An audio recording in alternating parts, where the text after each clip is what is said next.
네, 코스피는 상승폭을 조금 더 넓히고 있습니다. 1966포인트까지 가고 있고요. 오늘 코스닥도 같이 호응해주고 있네요. 569포인트, 570선에 다가서고 있습니다. 자, 시장이 조금 더 변화되는 모습이 앞으로는 나타날 수 있는지 중심을 다시 잡는 전략의 시간이고요. 마켓리더 특급 전략입니다. 삼성증권의 오현석 투자전략센터장 함께합니다. 안녕하십니까? 예, 안녕하세요. 네, 자, 엔저. 이제 뭐는 하도 많이 들어가지고. 네.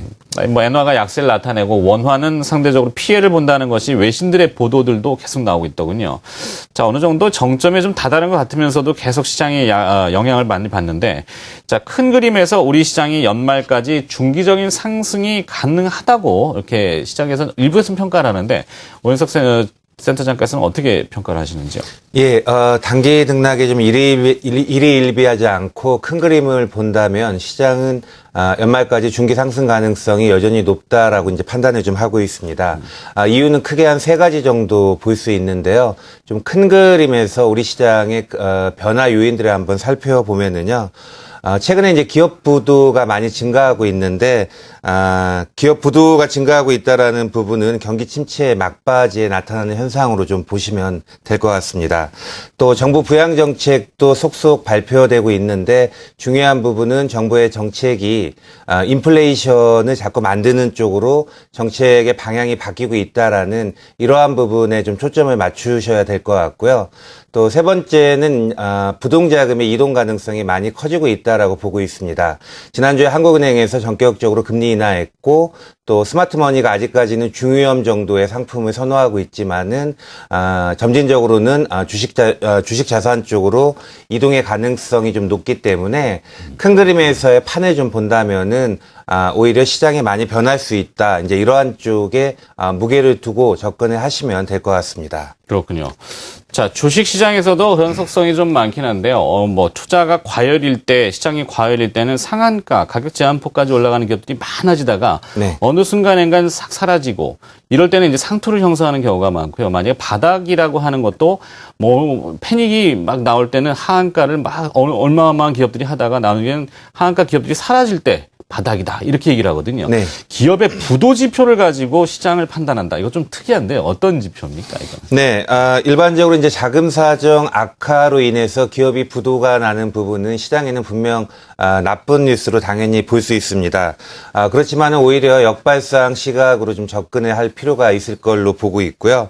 기업 부도는 일반적으로 경기 침체 막바지에 나타나는 현상이기 때문에 경기 호황 국면에서 기업이 부도나는 경우는 극히 드물다라고 좀 보시면 될 것 같습니다. 이번에 경기 하락 사이클에서 작년에 이제 웅진그룹이 아주 어려워졌던 상황이고요. 또 최근에는 STX 그룹이 자금 압박을 좀 견디지 못하는 상황인데 웅진그룹 같은 경우에는 태양광 쪽하고 건설 사업 진출한 게 이제 치명적인 문제가 됐다라고 볼 수 있고 또 STX 그룹 같은 경우에는 조선과 해운업종이 이제 해운사가 메인 계열사로 볼 수 있는데 가만히 살펴보시면은 태양광, 건설, 조선, 해운 이러한 쪽에 비즈니스하는 기업들이 상대적으로 어려움에 많이 직면하고 한계 기업까지 몰렸다라고 좀 보시면 될 것 같습니다.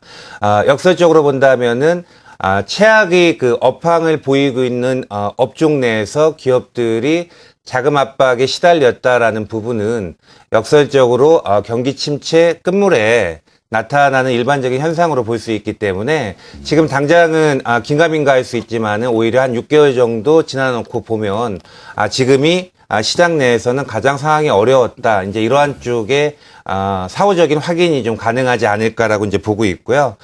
외환위기 당시에 그 산미특수강이나 한보철강이 부도났던 경우나 2003년도에 이제 LG카드가 무너졌던 경우, 또 2008년 미국 금융위기 당시에 중소형 건설사들이 무너졌던 그 시기에 주가는 바닥을 통과했다라는 과거의 경험을 다시 한번 상기해 볼 필요가 있는 것 같습니다.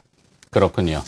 이렇게 생각하면 되겠군요. 강한 기업, 강한 자가 살아남는 것이 아니라 살아남은 자와 살아남은 기업이 강한 것이다. 네네. 네, 살아남은 기업들의 잔치, 생존 기업들의 그런 뭐랄까요. 이런 걸 역발상으로 한번 생각해 본다면 구조조정이 활발해지고 극에 달했을 때가 오히려 바닥이다. 이렇게 네네. 한번 보면 되겠습니다. 자, 앞으로 시장이 본격적인 회복 국면에 들어선다면은 그 시점이 언제냐를 두고 이제 그 말들이 많은데요. 시점은 언제쯤으로 전망하시는지. 예, 일단 지금 1900에서 2000 정도의 박스권 장세가 제가 생각하기에는 한 달 정도는 연장이 될 가능성이 있는 것 같습니다. 그렇기 때문에 6월 후반이나 7월 초 정도 되면 지금보다 시장 분위기가 좀 많이 개선이 되고 하반기를 기대하면서 주가가 다시 상승으로 방향을 잡을 수 있다라고 이제 보고 있고요. 뭐 이렇게 생각하게 되는 이유는 여러 가지 이제 이벤트나 아니면 일정들을 고려를 해보면서 판단을 해볼 수 있는데 일단 지난주에 한국은행이 전격적으로 금리 인하했습니다. 물론 그 이후에 엔저 때문에 시장에서 호재로서의 영향이 단발성에 그치지 않았네라는 그러한 우려감도 들을 수 있겠지만은 제 판단 하에서는 이번에 금리 인하가 중기적으로 분명 시장에 긍정적인 영향 미친다라고 이제 보고 있습니다. 또 6월 말 정도 되면 뱅가드 펀드의 그 청산 매물이 일단락이 되기 때문에 아무래도 외국인 매매와 관련된 수급 여건은 좀 더 풀릴 수 있다라고 보고 있고요.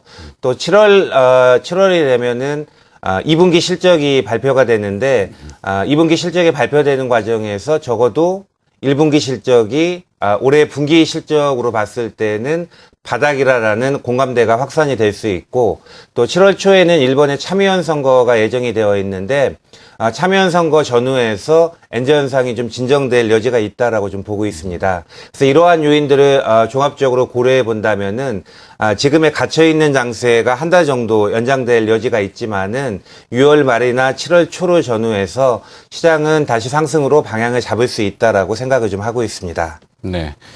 자, 증권사 보고서에 자주 등장하는 용어가 12개월 포워드 EPS. 그러니까 미래의 그 어닝이라고 하는 실적 전망을 하게 되는데 결국에는 미래보다는 이것이 언제쯤에 바닥을 딛고 돌아가느냐. 그러니까 쉽게 또 얘기하면 턴어라운드 얘기하지 않습니까? 네네. 예, 어닝에 대한 기업의 실적에 대한 불안은 아직 존재하지만 이것이 어느 정도 수준이면은 이제 저점이라는 것을 확신까지는 아니고 추정해 볼 수 있을까요? 예, 6월 말 정도 되면 실적에 대한 하향 조정이 마무리가 좀 될 수 있다라고 생각을 좀 하고 있습니다. 먼저 그 시장 전반의 영업이익 전망치가 최근까지 어떻게 변화가 진행이 됐는가 준비된 좀 그림을 보면서 말씀을 드리겠습니다. 지금 화면에 제시되어 있는 그림은 올해 영업이익 전망치의 변화 추이를 보여주는 그림인데요. 삼성전자가 워낙 이제 실적이 좋아지기 때문에 삼성전자를 제외한 기업을 대상으로 해서 한번 추정을 해보았습니다. 보시면은 작년 말 이후부터 계속 추정치가 하향 조정되는 분위기인데 제가 생각하기에는 6월 말 정도까지는 눈높이 하향 조정이 계속 이어지지 않을까라고 이제 보고 있고요. 오히려 이제 2분기 실적 발표 전에 한 단계 하향 조정이 나올 수 있지만은 대략 그 정도 되면 눈높이 하향 조정이 좀 마무리가 될 수 있다라고 이제 보고 있습니다. 같은 맥락 하에서 영업이익이 작년하고 올해 어느 정도 증감률이 변화가 있는가 준비된 표를 보면서 좀 말씀을 드리겠습니다. 시장 전체적으로 본다면은 올해 영업이익 전망치가 한 135조 정도 보기 때문에 작년하고 비교해 보면 한 24% 정도 증가하는 걸로 추정이 되고 있습니다.